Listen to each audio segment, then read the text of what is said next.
နိုဝင်ဘာ21ရက်နေ့သတင်းကတော့မကွေးတိုင်းပဒန်းလမ်းပိုင်းရှိနေရီကန်လေကြောင်းရန်ကာကွယ်ရေးစခန်းဗျူဟာကုန်းရဲ့လက်ကျန်စခန်းတွေကိုစစ်ကူလာတဲ့စစ်တပ်သားတွေကို AA နဲ့ပူးပေါင်းတပ်တွေကပိတ်ဆို့ဖျက်တောက်တိုက်ခိုက်နေရလို့စစ်ရေးသတင်းရင်းမြစ်တွေစီကသိရပါတယ်။မြန်မာစစ်တပ်ကပဒန်းတပ်နယ်ရှိအမှတ်905မြောက်စစ်စင်ရေးကုကဲမှုဌာနချုပ်အမှတ်395မြောက်တပ်ရင်းနဲ့အမှတ်409မြောက်တပ်ရင်းတို့မှနေရီကန်ဗျူဟာကုန်းရဲ့လက်ကျန်စခန်းကိုစစ်အင်အားတွေပို့ဆောင်နေတာဖြစ်ပြီးပဒန်းလန်းတစ်မှကိုကြီးကျေးရွာနဲ့လမ်းဟောင်းမှပစီဖိုက်တာကုန်းကျေးရွာတွေနီးအရောက်မှာ AA နဲ့ပူးပေါင်းတပ်တွေကပိတ်ဆို့တိုက်ခိုက်နေတာဖြစ်တယ်လို့သိရပါတယ်။သူတို့ကဗျူဟာကုန်းကိုစစ်ကူဆက်တိုက်ပို့နေတာဗာဗျအဲတာကိုကျွန်တော်တို့ပူးပေါင်းတပ်တွေကကြားဖြတ်တိုက်ခိုက်တာပါလို့ပြောပါတယ်။ AA နဲ့ပူးပေါင်းမဟာမိတ်တပ်တွေဟာနေရီကန်ဗျူဟာကုန်းရဲ့တချို့တစ်ဝက်ကိုသိမ်းပိုက်ထိန်းချုပ်ထားတာဖြစ်ပြီး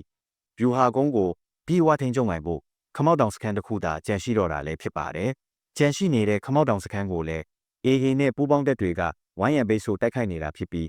မြန်မာစစ်တပ်ကလည်းဂျက်ဖိုက်တာဝိုင်တွဲလေယာဉ်တွေနဲ့ဘုံကျဲချတိုက်ခိုက်မှုတွေပြုလုပ်နေတယ်လို့သိရပါတယ်။စစ်ကူစစ်ကြောင်းတွေတက်လာရင်လေကြောင်းကတော့အမြဲတမ်းပါတာရှိပါတယ်ဝိုင်တွဲလေယာဉ်တွေနဲ့ဆိုတနေ့ကုန်ကင်းထောက်ပြီးနေရာနှံ့ကိုဘုံကျဲချတိုက်ခိုက်တာတွေပြုလုပ်ပါတယ်။ဒီနှစ်မကုန်ခင်ဗျူဟာကုန်းကိုအပြည့်အဝသိမ်းပိုက်နိုင်ဖို့တော်လှန်ရေးတပ်တွေကလည်းပြင်ဆင်နေတာရှိပါတယ်လို့စစ်ရေးသတင်းရင်းမြစ်တဦးကပြောပါတယ်။မြန်မာစစ်တပ်ကနေရီကန်ဗျူဟာကုန်းကိုမြေပြင်ကနေစစ်ကူအင်အားပို့ဆောင်လို့မရတာကြောင့်လေကြောင်းကနေစစ်ကူအင်အားစားနပ်ရိက္ခာတွေကိုပို့ဆောင်နေရတယ်လို့လည်းသိရပါတယ်။ပဒန်းလမ်းပိုင်းရှိနေရီဗျူဟာကုန်းဟာ